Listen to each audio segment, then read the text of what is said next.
السلام عليكم ورحمة الله وبركاته. إن الحمد لله نحمده ونستعينه ونستغفره ونعوذ بالله من شرور أنفسنا ومن سيئات أعمالنا. من يهده الله فلا مضل له ومن يضلل فلا هادي له. وأشهد أن لا إله إلا الله وحده لا شريك له وأشهد أن محمدًا عبده ورسوله. أما بعد وإن خير الحديث كتاب الله وخير الهدي هدي محمد صلى الله عليه وسلم وشر الأمور محدثاتها وكل محدثة بدعة وكل بدعة ضلالة وكل ضلالة في النار. قال الله سبحانه وتعالى: أعوذ بالله من الشيطان الرجيم. بسم الله الرحمن الرحيم.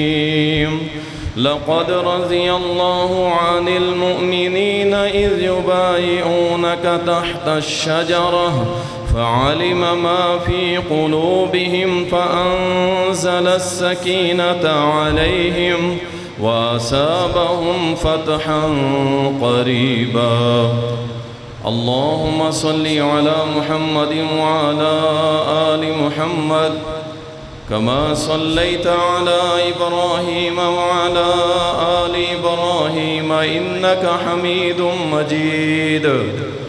اللهم بارك على محمد وعلى آل محمد كما باركت على إبراهيم وعلى آل إبراهيم إنك حميد مجيد.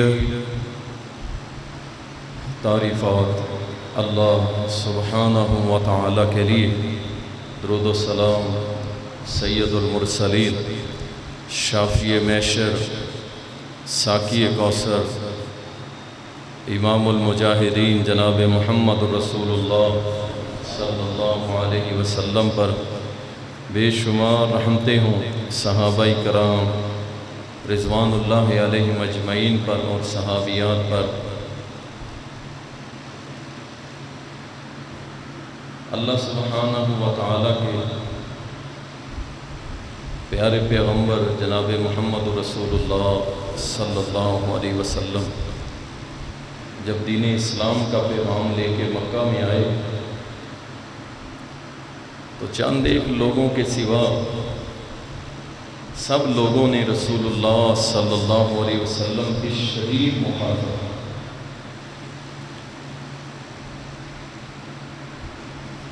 لیکن اللہ کی مشیت کچھ اور تھی. نبی کریم صلی اللہ علیہ وسلم، اللہ کی مشیت یہ تھی کہ اللہ نے اپنے نبی کو کامیاب کرنا تھا. نبی علیہ السلام اپنی دعوت کا کام کرتے رہے، لوگ آپ کے ارد گرد جمع ہوتے رہے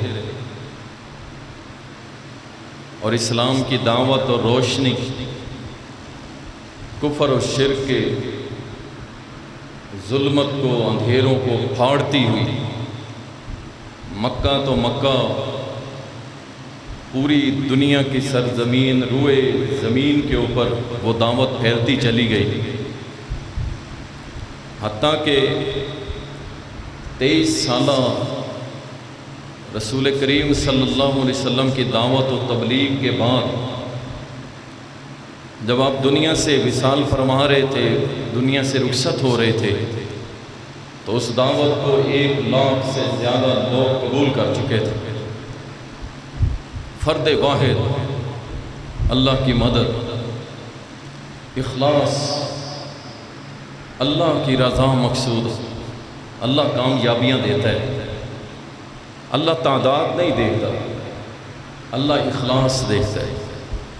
آپ اخلاص سے اللہ کی رضا کے لیے کام کریں، چھوڑ دیں پرواہ، آپ پہ کوئی جملے کستا ہے، کوئی باتیں بناتا ہے، کوئی کچھ کرتا ہے، آپ اللہ کے دین کا کام کرتے رہے، مسلسل کرتے رہے، اور ایک وقت آئے گا کہ اللہ سبحانہ و تعالی آپ کو ایسی جگہ لا کر کے کھڑا کر دے گا کہ آپ کے مخالف بھی آپ کے پیچھے اور آپ کے ساتھ کو اپنے لیے باعث فخر سمجھیں گے کہ اس بندے کے ساتھ ہمارا تعلق بن جائے، اس بندے کے ساتھ ہمارا دوستانہ ہو جائے۔ تو رسول کریم صلی اللہ علیہ وسلم جب دنیا سے گئے تو 1 لاکھ سے زائد لوگ مسلمان ہو چکے تھے، اور امت محمد صلی اللہ علیہ وسلم کے اس بات پہ اتفاق ہے کہ رسول اللہ صلی اللہ علیہ وسلم کے بعد اس امت کے سب سے بہترین اور افضل لوگ صحابہ کرام، اس پہ مسلمانوں کا اتفاق ہے، اور کوئی کرے نہ کرے، مسلمانوں کا اس پہ اتفاق ہے۔ جو نہیں کرتا وہ اپنے ایمان کی فکر ہے۔ بہرحال اللہ والوں کا اس پہ اتفاق ہے، امت کا اس بات پہ اتفاق ہے کہ صحابہ کرام اس روئے زمین پر جتنے مسلمان بستے ہیں اور جتنے ان کے بعد آئے ہیں، جتنے ہم ہیں، جتنے ہمارے بعد قیامت تک آئے، قیامت تک ان سب سے افضل صحابہ کرام جنہوں نے محمد رسول اللہ صلی اللہ علیہ وسلم کو دیکھا، آپ پر ایمان لائے اور ایمان کی حالت میں دنیا سے چلے گئے، وہ سارے کے سارے افضل ہیں۔ پوری کائنات مل جائے، پوری کائنات کے مسلمان مل جائیں اور سارے مل کے 24 گھنٹے اللہ کی عبادت کریں اور 7 دن روزے رکھیں، حج کریں، زکاتیں دیں، ساری زندگی سجدے سے سر نہ اٹھائیں، پوری کائنات، پھر بھی سیدنا ابو بکر صدیق رضی اللہ تعالیٰ کی ایک رات کا مقابلہ نہیں کر سکتے۔ اتنے عظیم لوگ تھے، یعنی کوئی ایسا پیرامیٹر ہے ہی نہیں کہ جس کو میں، کوئی ایسا پیمانہ نہیں ہے کہ میں اس امت کے اعمال ایک پلڑے میں رکھوں اور کسی ایک ادنا سے صحابی کے اعمال رکھوں اور سمجھوں کہ جناب امت بھاری پڑ جائے گی، ایسا نہیں ہو سکتا۔ بس اس پیمانے کو یاد رکھیں کہ ان کا مقابلہ ہے ہی نہیں، ان کے جیسا کوئی بن ہی نہیں سکتا۔ ہاں، ان کے پیچھے چلنے والوں کو بھی اللہ نے کہا ہم کامیاب کر دیں۔ آپ اندازہ کریں ان کی ویلیو، ان کے سٹیٹس کو، کہ اللہ فرماتے ہیں کہ جو ان کے پیچھے چلے گا، ان کے پیچھے چلے گا، لو میں ان کو کامیابی کی گارنٹی دیتا ہوں۔ ان کے پیچھے چلے، کیوں؟ وہ سچے تھے اور سچے دل سے محمد رسول اللہ کے تابعدار تھے۔ انہوں نے نبی علیہ السلام کی پیروی میں کبھی خیانت نہیں کی، آپ کی سنت کو کبھی نہیں چھوڑا، آپ کے طریقے کو کبھی نہیں چھوڑا۔ اس لیے صحابہ اس پوری امت میں سب سے عظیم ہیں، اور صحابہ کرام میں یعنی 1 لاکھ سے زائد صحابہ تھے اس وقت جب نبی علیہ السلام دنیا سے گئے، تو ان صحابہ میں 4 شخصیات ایسی ہیں جس پہ امت کا اجماع ہے، مسلمانوں کا اتحاد اور اتفاق ہے کہ سب سے افضل ابو بکر صدیق ہے رضی اللہ عنہ، خلیفہ بلا فاصل سیدنا ابو بکر صدیق ہیں، اور دوسرے نمبر پہ امیر المومنین عمر بن خطاب ہیں، اور تیسرے نمبر پہ سیدنا عثمان غنی ہیں، اور چوتھے نمبر پہ سیدنا علی المرتضیٰ ہے۔ اس پہ مسلمانوں کا اتفاق ہے، کوئی کرے نہ کرے لیکن مسلمانوں کا اس پہ اتفاق ہے، کوئی اس پہ چون چران نہیں کرے گا جو مسلمان ہوگا، اور جو نہیں ہے وہ اپنی زبانیں چلاتا رہے جب وہ قرآن و سنت اس کا مصدر ہی نہیں ہے، قرآن و سنت اس کا ماخذ دین ہی نہیں ہے۔ آپ سنا کے دیکھ لیں کہ بخاری شریف کا حوالہ ہے،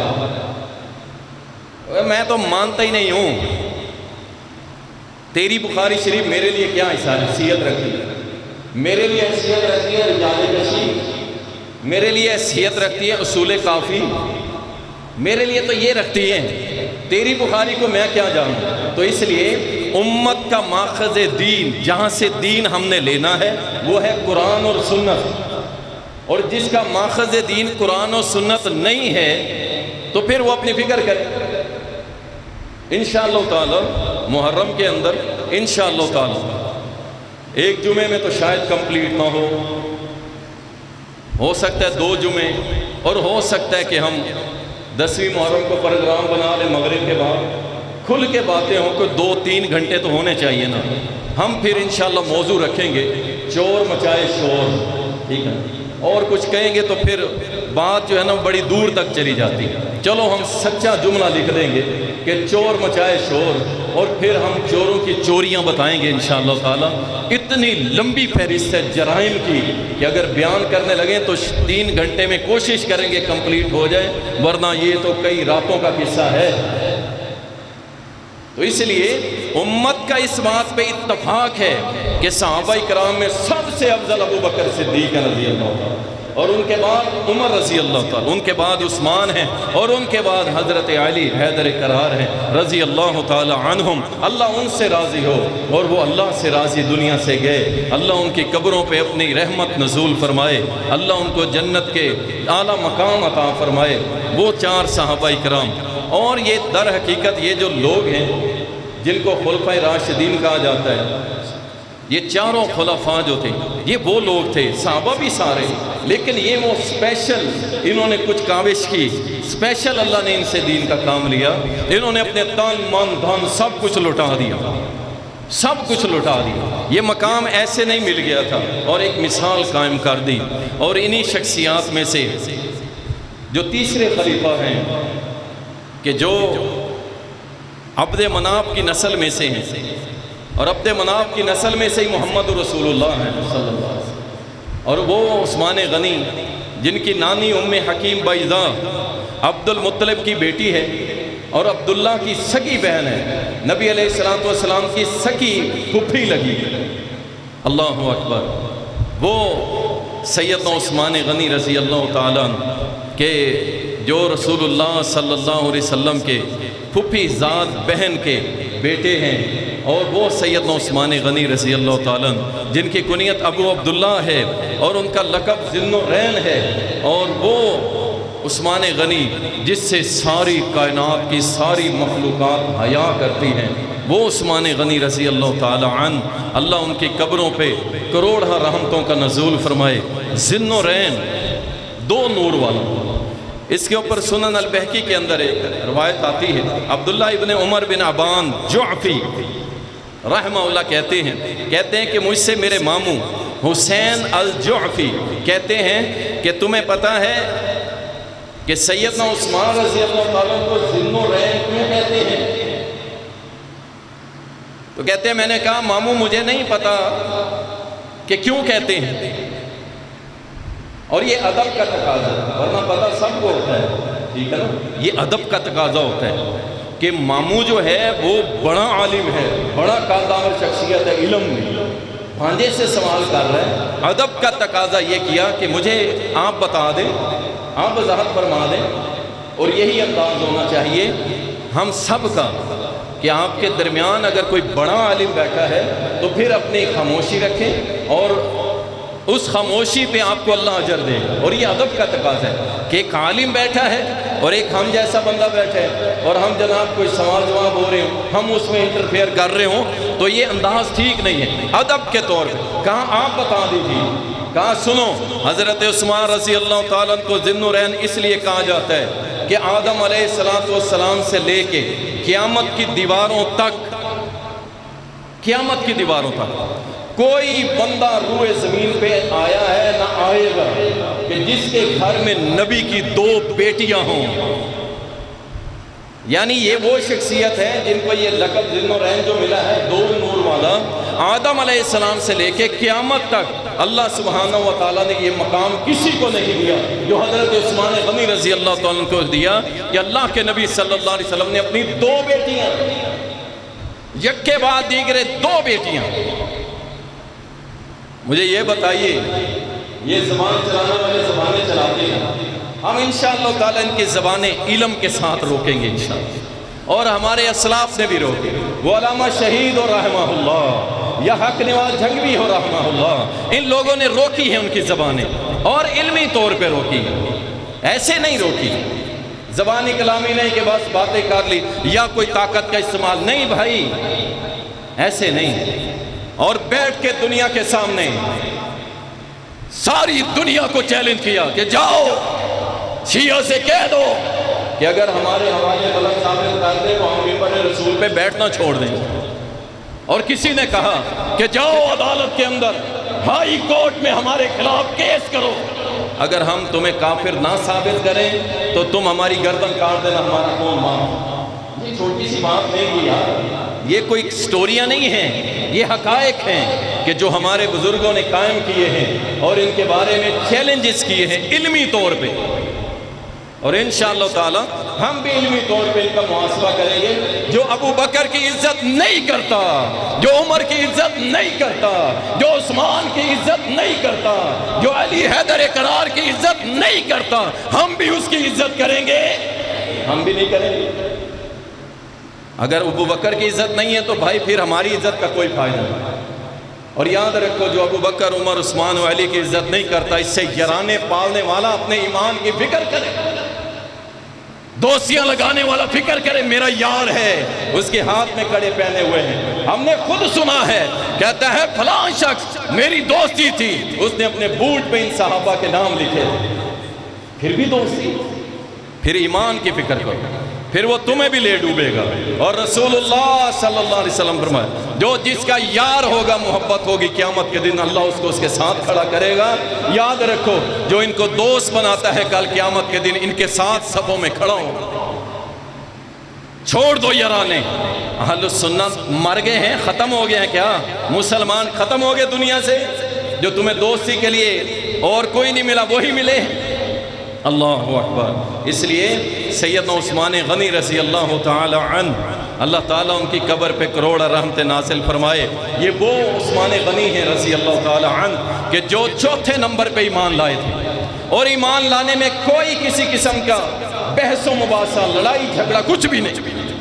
پہلے نمبر پہ ابو بکر صدیق، دوسرے نمبر پہ حضرت علی رضی اللہ تعالی، اور تیسرے نمبر پہ زید بن حارثہ رضی اللہ تعالی، اور چوتھے نمبر پہ کون؟ عثمان غنی رضی اللہ تعالی. سیدنا ابو بکر صدیق رضی اللہ تعالی جا کے ملے.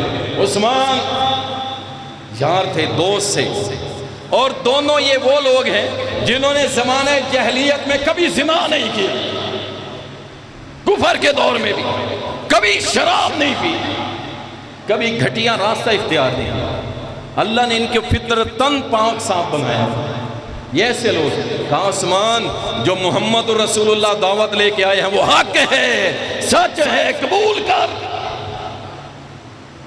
سیدنا عثمان غنی رضی اللہ تعالیٰ نے کوئی کسی قسم کی بحث نہیں کی. سمجھدار بندے تھے، بزنس مین تھے، پڑھے لکھے تھے، سمجھدار تھے. جب سنا سوچا کہ ہاں لا الہ الا اللہ، اللہ کے علاوہ کوئی معبود برحق نہیں، وہ ایک ہے، اس کا ثانی کوئی نہیں، دوجا کوئی نہیں، اور یا لات عزا منات، امیروں کا رب اور غریبوں کا اور عورتوں کا اور بچوں کا اور ہواؤں والا اور دریاؤں والا اور یہاں پہ ایک اللہ کی بات کی جا رہی ہے. اور وہ سب کا رب ہے، سب کی سنتا ہے، امیر ہو غریب ہو فقیر ہو سب کی سنتا ہے. فوراً کہہ دیا اشہد ان لا الہ الا اللہ واشہد ان محمدا عبدہ ورسولہ، کہہ کے السابقون الاولون شامل ہو باتیں کرتے ہیں. حضرت عثمان غنی رضی اللہ تعالیٰ عنہ کو نبی علیہ السلام نے 2 بیٹیاں.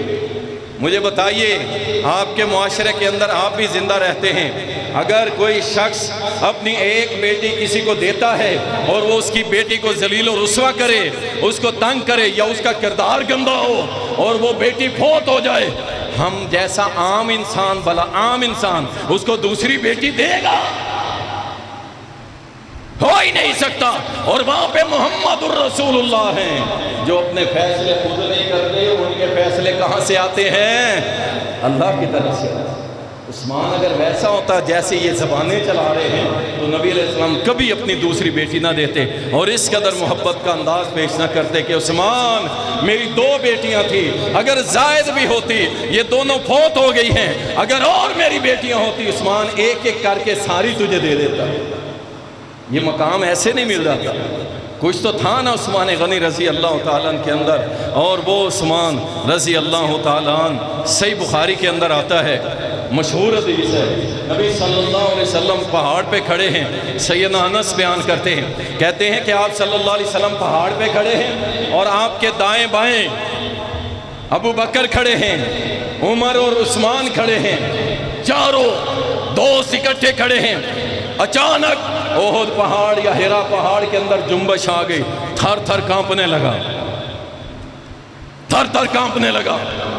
اللہ اکبر. رسول کریم صلی اللہ علیہ وسلم نے زور سے پاؤں مارا، اس کو زور سے پاؤں مارا، فرمایا ٹھہر جا، احد ٹھہر جا.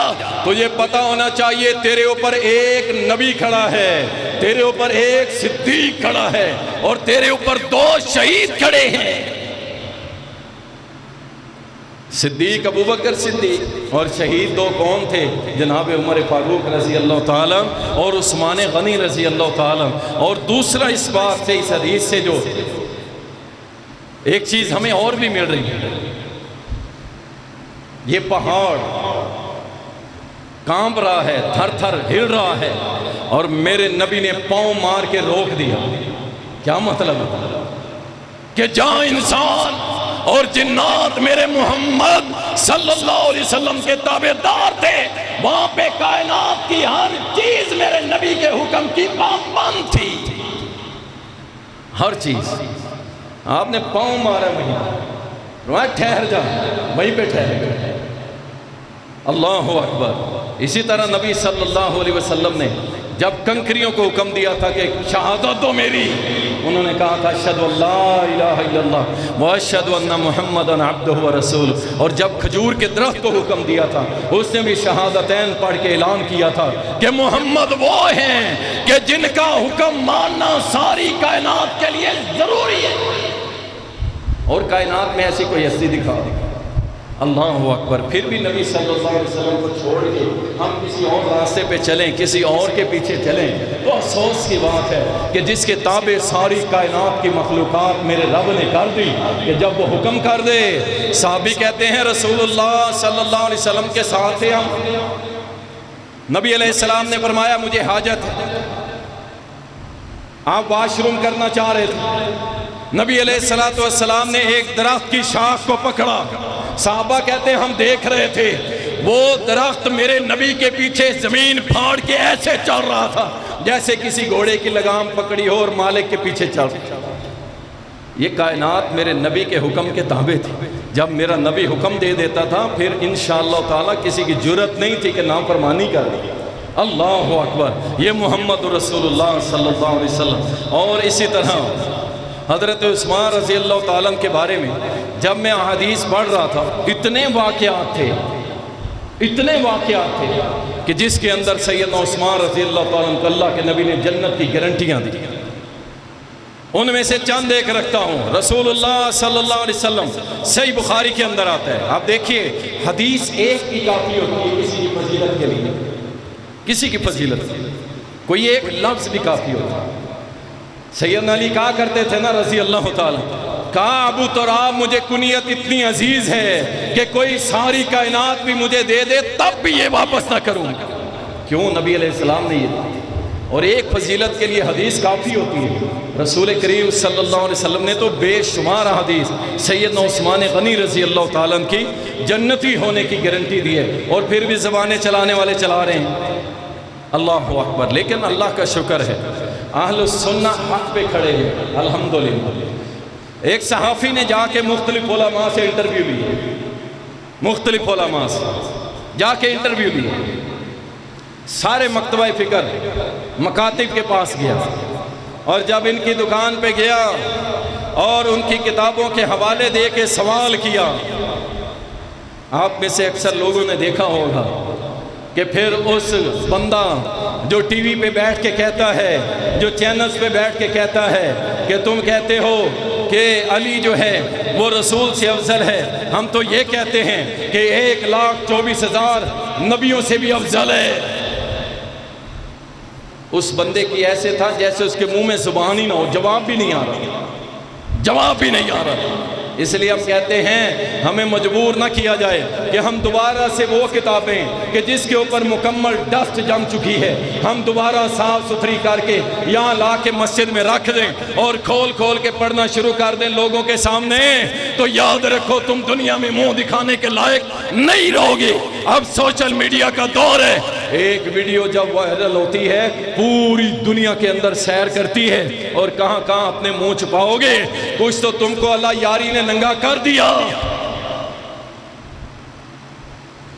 وہ یاری جو ہے وہ چیلنج کرتا ہے سنیوں کو، اور کھلے عام کہتے ہیں ہم اس قرآن کو نہیں مانتے، کھلے عام کہتے ہیں ہم ابو بکر عمر عثمان کو نہیں مانتے، کھلے عام کہتے ہیں صحابہ نعوذ باللہ مرتد ہو گئے تھے، کھلے عام بیٹھ کے کہتے ہیں۔ اب یہ منہ چھپاتے پھر رہے ہیں اور کہتے ہیں ہمارا اس سے کوئی تعلق نہیں ہے۔ تم کیسے بھاگو گے؟ اگر یہ جھوٹا ہے تو جو آج سے سینکڑوں سال پہلے کتابیں تمہارے بڑوں نے لکھی وہی پڑھ پڑھ کے سنا رہا ہے، اس کا مطلب ہے تمہارا پورا مذہب ہی جھوٹا ہے۔ تم عثمان کے خلاف بولو گے ہم تمہارے خلاف بولیں گے، تم ابو بکر کے خلاف بولو گے ہم تمہارے خلاف بولیں گے، تم عثمان کے خلاف بولو گے ہم تمہارے خلاف بولیں گے، تم علی کے خلاف بولو گے ہم تمہارے خلاف بولیں گے، تم اہل بیت کے خلاف بولو گے ہم تمہارے خلاف بولیں گے۔ آپ کہیں گے علی اور اہل بیت کے خلاف؟ ہاں انشاءاللہ اللہ نے زندگی دی تو آپ کو دکھائیں گے، پڑھائیں گے، بتائیں گے کہ علی سے محبت کے دعوے جھوٹے ہیں، اہل بیت سے محبت کے دعوے بھی جھوٹے ہیں، اس کی کوئی حقیقت نہیں۔ اور عثمان غنی رضی اللہ تعالی عنہ، ابو موسیٰ رضی اللہ تعالی عنہ بیان کرتے ہیں کہ ہم ایک مرتبہ رسول اللہ صلی اللہ علیہ وسلم کے ساتھ باغ کے اندر تھے، تو نبی علیہ السلام بھی تشریف فرما تھے، باغ کا دروازہ بند تھا سیکورٹی پرپس کی وجہ سے، دروازے پہ دستک ہوئی، نبی علیہ السلام نے فرمایا جاؤ دیکھو کون ہے اور جا کر کے اسے جنت کی گارنٹی دے دو، بشارت دے دو۔ صحابی کہتا ہے میں نے دروازہ کھولا تو آگے ابو بکر صدیق تھے رضی اللہ عنہ، میں نے انہیں خبر دی کہ اللہ کے نبی صلی اللہ علیہ وسلم نے فرمایا ہے کہ جو بھی دروازے پہ اسے جا کے جنت کی گارنٹی دے دی۔ تھوڑی دیر گزری پھر دروازہ بدلا، پھر دیکھتے ہیں کون ہے، عمر بن خطاب۔ آپ نے پہلے فرما دیا اب جو آئے اسے بھی کہہ دو تیرے لیے جنت ہے۔ اور جب تیسری بار دروازہ کھٹکا تو نبی علیہ السلام نے فرمایا جاؤ دروازہ کھولو اور اسے خبر کر دو، خبر کر دو۔ کیا خبر کر دو؟ فرمایا افتح لہو، اسے اس کا دروازہ کھولو، وبشرہ بالجنہ، اور اسے جنت کی گارنٹی دے دو۔ ہاں اسے کہہ دو تجھے ایک مصیبت پہنچے گی، مصیبت تیرے اوپر ایک آزمائش آئے گی لیکن تیرے لیے جنت ہے۔ کہتے ہیں جب میں نے دروازہ کھولا تو آگے سیدنا عثمان تھے رضی اللہ عنہ، کہتے ہیں میں نے انہیں سیم بات جو میرے نبی نے کہی تھی کہ عثمان آپ کے لیے جنت ضرور ہے لیکن آپ کے اوپر ایک بہت بڑی آزمائش آئے گی۔ حضرت عثمان نے پتہ کیا کہا؟ سر پکڑ کے بیٹھ نہیں گئے، فوراً کہنے لگے پہلے تو اللہ کے نبی نے مجھے جنت کی بشارت دی ہے، الحمدللہ، اللہ کا شکر ہے، اور دوسری بات کہ میرے اوپر مصیبت آئے گی، کہا انشاءاللہ اس مصیبت میں میری مدد کرنے والا میرا اللہ ہوگا۔ اللہ اکبر۔ عثمان بھی مدد کس سے مانگتے تھے؟ اور غوث اعظم سے مدد مانگنے والوں ڈر جاؤ اللہ سے، ڈر جاؤ اللہ سے، اللہ سے ہی مدد مانگنی چاہیے۔ اور اسی طرح عشرہ مبشرہ صحابہ، عشرہ مبشرہ، ابو داؤد کے اندر حدیث آتی ہے، عبد الرحمن بن الاخنس رضی اللہ تعالیٰ بیان کرتے ہیں کہ ایک مرتبہ کسی شخص نے حضرت علی رضی اللہ تعالیٰ کا تذکرہ کیا تو سعید بن زید کھڑے ہوئے، کہا اللہ کے نبی صلی اللہ علیہ وسلم نے 10 صحابہ کو گارنٹی دی کہ یہ جنت میں، یہ جنت میں، اور اس میں ابو بکر، عمر، عثمان و علی کا نام لیا، اور دیگر صحابہ کا نام لینے کے بعد کہا 9 صحابہ کے نام گنوائے، کہا ایک کا نام نہیں بتاؤں گا، ایک کا نام نہیں بتاؤں گا۔ ساتھیوں نے کہا نہیں آپ بتائیے، سعید بن زید کہنے لگے نہیں بتاؤں گا، کہا بتا دیجئے، چھپائیے مت۔ پھر کہنے لگے بتانا تو نہیں چاہتا تھا لیکن محمد رسول اللہ کی حدیث اور فرمان ہے، چھپا بھی نہیں سکتا۔ یارو 10واں بندہ میں خود تھا، سعید بن زید، جس کو اللہ کے نبی نے فرمایا تھا کہ یہ بھی جنتی ہے اور جنت میں جائے گا۔ 10 صحابہ جنتی، اور اس میں عثمان غنی رضی اللہ تعالیٰ بھی شامل ہیں۔ ان کے جنتی ہونے میں اگر کسی کو شک ہے تو گویا اسے محمد رسول اللہ صلی اللہ علیہ وسلم کی حدیث پہ شک ہے، فرمان پہ شک ہے، اور میرے نبی نبی کی حدیث پہ شک کرنے والا اپنے ایمان کو بچا لے، ورنہ ایمان اس کا برباد ہو جائے گا۔ رسول کریم صلی اللہ علیہ وسلم صحابہ کے درمیان بیٹھے ہیں۔ طبرانی کے اندر ایک حدیث آتی ہے، ایک شخص آیا نبی علیہ السلام کے پاس، آ کے ہاتھ ملایا، جب مصافحہ کیا تو نبی علیہ السلام نے اس کا ہاتھ پکڑ لیا، وہ بیٹھ گیا۔ جب بیٹھ گیا تو نبی علیہ السلام کی ایک عادت تھی کہ آپ سامنے والا جب ہاتھ ملاتا، مصافحہ کرتا، تو نبی صلی اللہ علیہ وسلم اپنا ہاتھ چھڑاتے نہیں تھے جب تک سامنے والا چھوڑ نہیں دیتا۔ اور ظاہری بات ہے وہ ہاتھ کوئی عام ہاتھ نہیں تھا، وہ ہاتھ محمد رسول اللہ کا تھا۔ جو بھی صحابی ملاتا تھا وہ کافی دیر اپنے پاس، جیسے ایک ہاتھ سے ہاتھ لگ گیا تو اللہ کے نبی نے فرمایا جس کا جسم میرے جسم سے چھو گیا اس جسم کے حصے پہ جہنم کی آگ حرام ہے۔ تو صحابہ ہاتھ ملاتے تھے تو کافی دیر اپنا آپ صلی اللہ علیہ وسلم کا ہاتھ پکڑ کے رکھتے، تو وہ صحابی بیٹھ گیا، نبی صلی اللہ علیہ وسلم کا ہاتھ پکڑا ہوا ہے، بیٹھے بیٹھے کہنے لگا عثمان آ رہا ہے، عثمان رضی اللہ، عثمان آ رہا ہے۔ تو نبی صلی اللہ علیہ وسلم نے فرمایا عثمان سن لو، عثمان تو اہل جنت میں سے ہے، عثمان تو اہل جنت میں سے ہے، اللہ اکبر، یہاں بھی گارنٹی دے دی۔ اور اس کے بعد رسول اللہ صلی اللہ علیہ وسلم نے، یہ وہ صحابی ہیں حضرت عثمان رضی اللہ تعالیٰ، بدر والے، بدر میں جا کے لڑے تھے، اور ان کی یہ خوبی ہے، اللہ نے ان کو یہ مقام دیا کہ بدر والے جتنے بھی ہیں وہ اگر زندگی میں جب تک ایمان پہ رہیں گے اللہ تعالیٰ ان کو ضرور جنت میں داخل کرے گا، ان سے کوئی بھی گناہ سرزد ہو جائے اللہ ان کو پھر بھی جنت میں داخل کرے گا۔ اور بدر والے وہ ہیں کہ جن کو اللہ نے آسمان دنیا سے جھانک کے دیکھا تھا، وہ بدر والے۔ رسول اللہ صلی اللہ علیہ وسلم بدر کے میدان میں جانے لگے، حضرت عثمان بھی تیار ہو گئے اور رو بھی رہے ہیں، تیار ہو گئے۔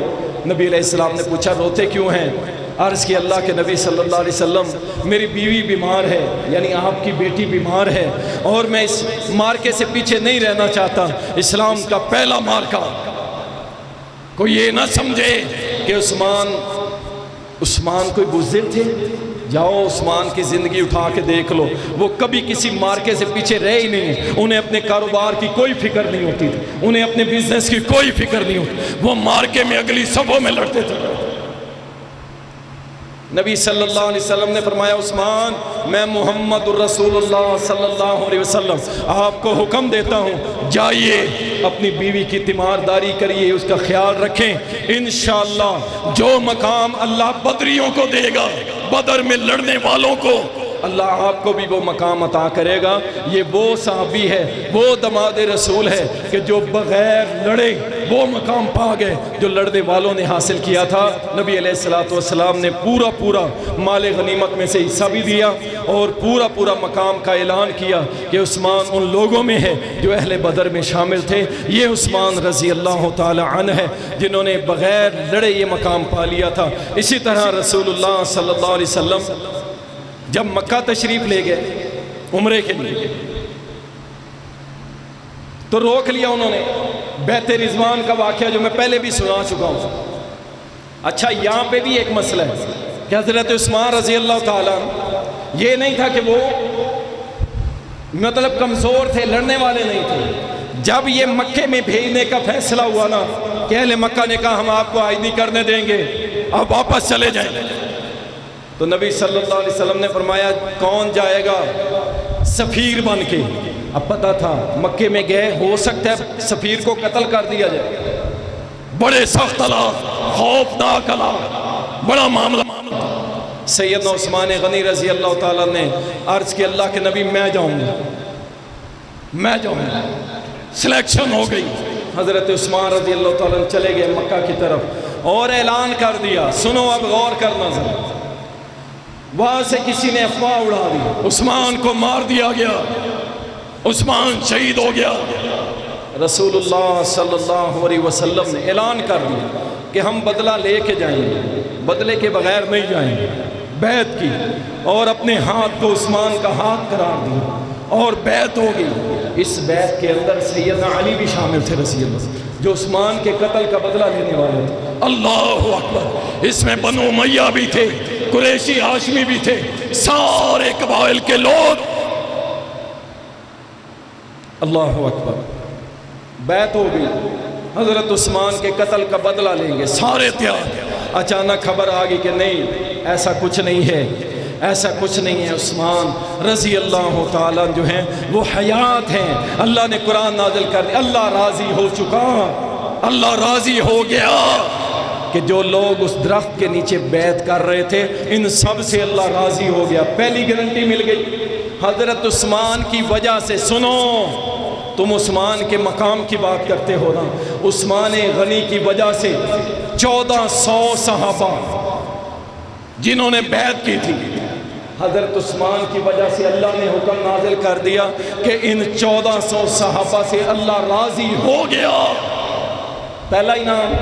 دوسرا انعام عثمان غنی رضی اللہ تعالیٰ کی وجہ سے رسول کریم صلی اللہ علیہ وسلم نے فرمایا، سنن ابو داؤد کے اندر اور صحیح مسلم کے اندر یہ حدیث موجود ہے، فرمایا جو لوگ درخت کے نیچے بیعت کر رہے تھے عثمان کے قتل کا بدلہ لینے کے لیے، میں محمد صلی اللہ علیہ وسلم اعلان کرتا ہوں کہ وہ سارے کے سارے کبھی بھی اللہ کی جہنم میں داخل نہیں ہوں گے۔ کس کی وجہ سے؟ عثمان کی وجہ سے۔ عثمان کی وجہ سے جہنم بھی حرام ہو گئی، جنت کا اعلان ہو گیا، اللہ کی رضا کی اعلان ہو گیا۔ اور مجھے بتائیے جس کی وجہ سے یہ مقام 1400 صحابہ کو ملا، اس کا اپنا مقام کیا ہوگا؟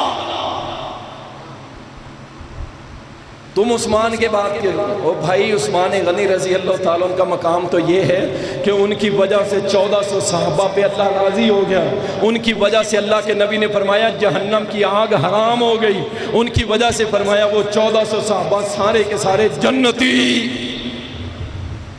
اور خود عثمان غنی رضی اللہ تعالیٰ کا مقام، سبحان اللہ، اور رسول اللہ صلی اللہ علیہ وسلم کے یہ داماد جنہوں نے کسی موقع پہ بھی، میں اس پہ بات کر چکا ہوں اسلام اور دولت کے موضوع پر، کہ جب بھی ان صحابہ نے، جو امیر صحابہ تھے، جب بھی اسلام کو ضرورت پڑی انہوں نے اپنا مال و جان سب کچھ لٹا دیا۔ عثمان غنی رضی اللہ تعالیٰ بھی انہی لوگوں میں شامل ہیں کہ جنہوں نے اپنے مال کی کبھی فکر نہیں کی۔ آپ اندازہ کر لیجیے، جب ہجرت کا حکم دیا گیا سیدنا عثمان نے یہ نہیں کہا کہ مکہ میں میرا بزنس ہے، میرا مال ہے، میری دکانیں، میرا کاروبار، سب کچھ چھوڑ چھڑا کے حبشہ کی طرف ہجرت کر گئے، اور ہجرت کر کے حبشہ سے مدینہ پہنچ گئے، اپنے مال کی فکر نہیں کی۔ اور جیس الاسرہ، وہ تنگیوں والا غزوہ، نبی صلی اللہ علیہ وسلم کے اعلان پہ اپنا سارا مال پیش کر دیا۔ یہ عثمان غنی رضی اللہ تعالی مال بھی دے دیا، جان دینے کے لیے تیار ہے، اپنا سب کچھ لٹانے کے لیے تیار ہے۔ اور اللہ اکبر، یہ عثمان غنی، ان کا گھراؤ کر دیا گیا۔ گھراؤ کرنے والے بلوائی عبداللہ ابن سبا، بیسیکلی یہ یہودیوں نسل تھا، کلمہ پڑھ کے اسلام کا لبادہ اس نے اڑا ہوا تھا، اور اسلام کا مزاج ہے جب تک کسی کا کفر عیاں نہ ہو اس کو قتل نہیں کرتا، اس کے ظاہر پہ اعتبار کیا جاتا ہے۔